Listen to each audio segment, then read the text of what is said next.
ఫిబ్రవరి 2, 2006లో అనంతపురం జిల్లా నార్పల్ మండలంలో బండ్లపల్లి గ్రామంలో ప్రారంభించడం జరిగింది. ఈ పదవి యొక్క ముఖ్య లక్షణాలు ఏంటంటే గ్రామాల్లో కుటుంబాలకు ఏడాదిలో కనీసం 100 రోజులు ఉపాధి కల్పించాలని అంశం, తర్వాత సుస్థిర ఆస్తుల కల్పన, అట్లానే పేదల జీవనోపాధులు సుస్థిరపరచడం,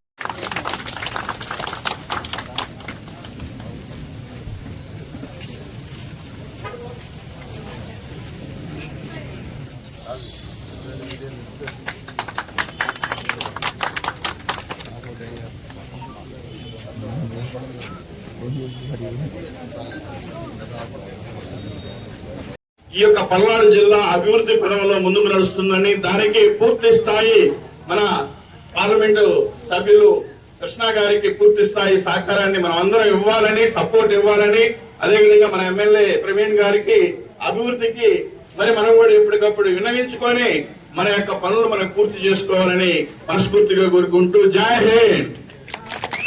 రోజు ఎల్ఈడి బల్బు స్కీమ్స్ ని నేషనల్ గవర్నమెంట్ ద్వారా మనకి ఆ రోజు ఇవన్నీ తెప్పించి ఇవ్వటం, ఎల్ఈడి బల్బులు ఇస్తే గత 4 సంవత్సరాల్లో ఎల్ఈడి బల్బులు పెడతానికి కూడా మరి నోచుకోలేని పరిస్థితుల్లో చాలా గ్రామాలు ఉన్నాయి.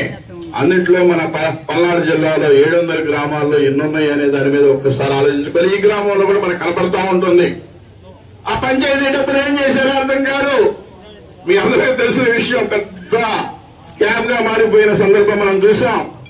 సెంట్రల్ గవర్నమెంట్ అనేక రకాలుగా ఇచ్చి డబ్బులు ఇస్తే 14th ఫైనాన్స్ లో ఆ రోజు ఒక్క పెన్నుపోటుతోటి ఖాతాలనే మళ్లించిన సందర్భాలు ఒక్కసారి చూసుకుంటే ఈ రోజు 14,50,000 కోట్ల రూపాయలు ఎంతో సుమారు ఈ రోజు ఎవరి ఖాతాకి దానికి నిదర్శనంగా మా సర్పంచ్ గారు కూడా, గౌరవ సర్పంచ్ గారు కూడా ఇందాక అకౌంట్ కూడా చూపించాడు. మీకు 25 లక్షల రూపాయలు చిల్లర ఈ గ్రామంలో.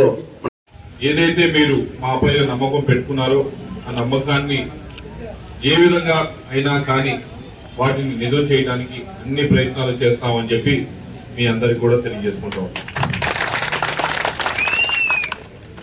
అలాగే వేదికపై ఉన్న పెద్దలు శ్రీధర్ గారికి, ఎమ్మెల్యే గారు ప్రవీణ్ గారికి, బుజ్జి గారికి, మీ సర్పంచ్ గారు రాజు గారికి, రమేష్ గారికి కాదు, రాష్ట్రం మొత్తం మీద కూడా అన్ని గ్రామాల్లో జరుగుతూ ఉంది. ఈ గ్రామ సభకి ఎందుకు పెట్టారు అనేది మీకు ఈ పాటి కొద్దిగా బాగానే అర్థమైంది. ఎన్ఆర్జిఎస్ ప్రతి సంవత్సరం కూడా ఇన్ని పరిదినాలు కేటాయించాలి, ఆ పరిదినాలతో మన గ్రామంలో అభివృద్ధి ఏం చేసుకోవాలి అనే దానిపైన ఈరోజు ఈ గ్రామ సభ పెట్టడం జరిగింది. అయితే ఇటువంటి గ్రామ సభ గడిచిన 4-5 సంవత్సరాలు ఎప్పుడైనా జరిగిందా? లేదు. కానీ ఈరోజు పెట్టడానికి కారణం ఏమిటి అంటే, మొన్నటి దాకా గ్రామ సభ లేకుండా మీ వైపు నుంచి ఏదైతే గ్రామంలో ఉండేవారు కానీ గ్రామ స్థాయిలో ఉండే వర్షపడి 2 మాటలతో ముగిస్తాను, ఎక్కువ మాట్లాడినాం. ఈరోజు ఈ సభ యొక్క ఉద్దేశం గ్రామం అవసరాలు ఉన్నాయి అనేది అర్జీ పెట్టుకుంటే, ప్రభుత్వానికి విన్నవించుకుంటే వారు వాటిలో ఉన్న ప్రయారిటీస్ చూసి ఏది ముఖ్యమో ఏది ఇంపార్టెంటో చూసి వాటిని రిలీజ్ చేయటం, అట్లానే డ్రైన్స్ గురించి ఒక అర్జీ కూడా రెడీ చేయడం జరిగింది. వాటిని మేము అన్ని క్షుణ్ణంగా పరిశీలించి రాష్ట్ర ప్రభుత్వానికి పంపిస్తాం, తద్వారా కేంద్ర ప్రభుత్వానికి పంపించి ఆ ఫండ్స్ తీసుకురావడానికి ప్రయత్నం చేస్తామని ఈ సందర్భంగా మీ అందరికీ తెలియజేస్తున్నాను. గాంధీజీ కళ్ళగన్న గ్రామ స్వరాజ్యం అందినప్పుడే దేశం బాగుపడుద్ది అనేది ఒక నినాదం. గ్రామాలు బాగున్నప్పుడే రాష్ట్రం బాగుంటుంది, రాష్ట్రం బాగున్నప్పుడే దేశం బాగుంటుంది. గ్రామాలు పటిష్టంగా ఉండాలి. గ్రామాలు పటిష్టంగా ఉండాలంటే గ్రామాల్లో ఉన్న మన వ్యక్తుల మనస్తత్వాలు కూడా బాగుండాలి. గ్రామంలో అంటే నేను మనం ఇది సభకు సంబంధం లేని సబ్జెక్ట్ చెప్తున్నానండి మీకు. మనం ప్రతి ఒక్కరూ పొలాల్లో మనం పొలం దున్నుకుంటా ఉంటాం. పొలం గట్టు మాత్రం ముళ్ళకప్పులు ఉంటాయి, దాన్ని కొట్టడానికి కొంచెం కూడా ప్రయత్నం చేయం.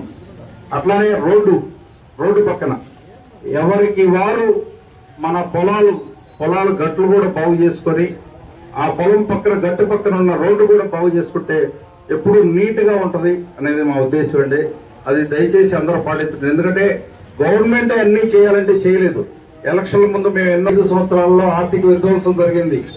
ఒక సైకో జగన్ ఆర్థిక విధ్వంసం చేసి ఫైళ్లు కూడా ఎంతో అనుభవం ఉన్న మన ముఖ్యమంత్రి గారికి కూడా అర్థం కాని స్థితిలో ఉన్నాయి, ఆ పరిస్థితిలో ఉన్నాయి ఫైల్స్.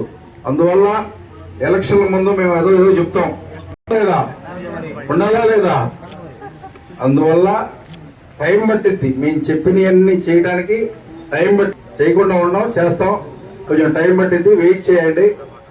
ముందు మనకి గ్రామానికి సంబంధించిన తాగునీరు, సాగునీరు, రోడ్లు, డ్రైనేజ్, అట్లానే ప్రాథమిక వైద్య కేంద్రాలు డెవలప్ చేయటం, ఈ మెయిన్గా ఇంపార్టెంట్ అండి. ఈ ప్రణాళికాబద్ధంగా నేను చేసే ప్రయత్నం చేస్తాను. మీరు కూడా ఎవరికి వారు, ఎవరి పొలం పక్కన వారు, ఎవరి ఇంటి పక్కన వారు బాగు చేసుకోవడానికి ప్రయత్నం చేయండి. ఎందుకంటే ప్రభుత్వం మొత్తం ఖర్చు పెట్టాలంటే చాలా ఖర్చు అవుతుంది. మనం ఇప్పుడు పొలం బాగు చేసుకోవడానికి మనకు 1000 రూపాయలు అయితే గట్టు బాగు చేయడానికి 100 రూపాయలు అయితే, ఉదాహరణ చెప్తున్నా. ఆ 100 రూపాయలు పెట్టడం మన పెద్ద కష్టం కాదు, చేయొచ్చు కదా, చేస్తే మంచిది. అట్లానే గ్రామాల్లో క్రైమ్ పెరిగిపోతుంది. గంజాయి మత్తులో, అట్లానే మద్యం మత్తులో రకరకాలుగా ఇబ్బందులు జరుగుతూ ఉన్నాయి. గ్రామాల్లో కెమెరా వ్యవస్థ కూడా అవసరం. పెద్ద మనసు చేసుకుని ఎవరికి వారు